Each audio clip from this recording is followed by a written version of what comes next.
Hey guys, Sebby Swole here. Welcome back to the legendary cut. 100 days at war, just over 3 months. Let's see what progress I've made. So my starting weight from the start of this cut was 118.1 kilos. However, I weighed myself previously before that a few times. My peak bulk was around 121 kilos. So since I started this cut, what have I hit? My lowest weigh-in so far was day 88, where I was 104.4 kilos, which is a 13.7 kilogram drop.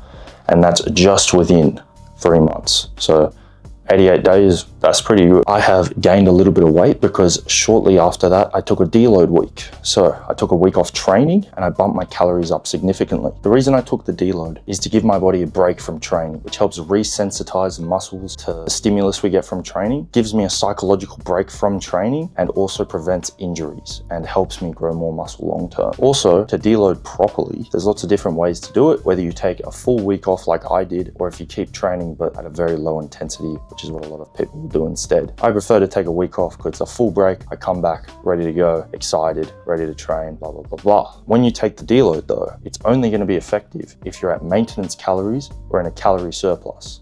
If you're still cutting while you're deloading, because you have no stimulus from training, you're just going to start losing muscle. I use this as a psychological break from the cut because 90 days in, it's a long time. Consistent, weighing myself every day, being consistent as possible with the food. Gave myself a good break.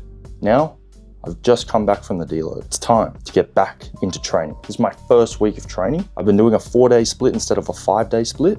And because the first week of our training, my volume and intensity are a lot lower than when I left the gym. But on the same exercises, I've already made some PRs on stuff that I couldn't do in my last week of training on the cut, which means the deload worked great and I feel great too. Obviously, when you take the deload and you up the calories, it comes with weight gain, which is normal and that's fine. I shot up from 104.4 to about 109. So almost 5 kilos gained. Some of that is probably a tiny bit of fat, but most of it is water weight and glycogen because of the amount of food and carbs that I was eating. As of today, 4 days back into the cut, I'm weighing 107 kilos, which it gives me about a 10.5 kilo drop since my first recorded weight at 118, which is still great. As the week continues and the cut progresses, I'll obviously lose more fat again and I'll lose all the water and glycogen that I gained from the deload, hopefully around the end of the week. The reason I decided to do a 4-day split instead of 5 previously is because I've got a lot of uni work, the end of the year starting to roll around, I got birthdays coming up, social events that I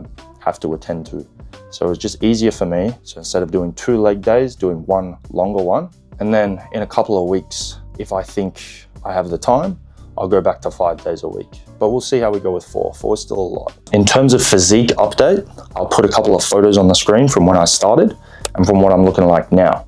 You can see big drop in body fat around stomach area, around my arms, shoulders have come through a lot, and especially my back. Still got a while to go. I obviously hold a lot of fat around my lower back and my abs, and I really want to strip all of that away when I get towards the end of the cut. So I've got to keep going for that. But I've noticed a lot of improvements in vascularity. Beforehand, I had 0 veins. Now I've actually got a couple of arm veins and like forearm veins coming through, which is really nice to see. Now let me talk about the mental side of this cut. So the gym is a place that demands a high level of effort if you want to do well, especially if you're natural like I am. So the cut has already taught me that you just need to be as consistent as possible. Finishing university, then going to work, then having to go to the gym at around 10 p.m. when I've been up since 7 is crazy. Imagine doing that. I know a lot of people do. Doing that day in and day out builds a sort of resilience and discipline in you that nothing else will.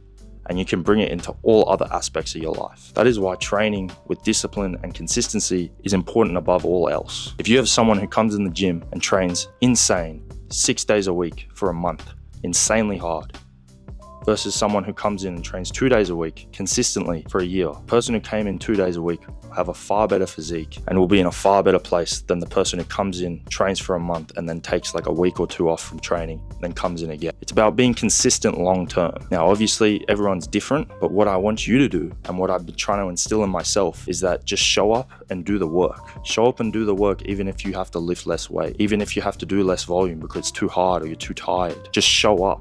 Don't make excuses about why you can't go. If you have a genuine reason for why you can't go, that's fine, but then just go the next day. Because the people who show up consistently day in, day out, year after year are the ones who have the best resilience and the best physiques. You can carry that into other aspects of your life. Just never give up on yourself. Now you might be thinking to yourself, why should you listen to me about this? Because if you want to build the best version of yourself in the gym and outside of the gym, consistency and doing something, action is always going to win, even if you're making mistakes, even if it's not linear progression. Everyone has ups and downs and stuff doesn't go to plan. But as long as you keep trying, you'll get there. So right now it's the 2nd of October. My goals for the coming months is obviously to drop down more and maintain as much of my strength as possible. So currently my body fat is sitting around 21 to 25%. According to this scale that I have. My lowest point was, I think, just below 20%. By the end of the year, I want the scale to read anywhere between 12 and 15, maybe lower. I might take the cut into next year slightly, and we'll see how it goes.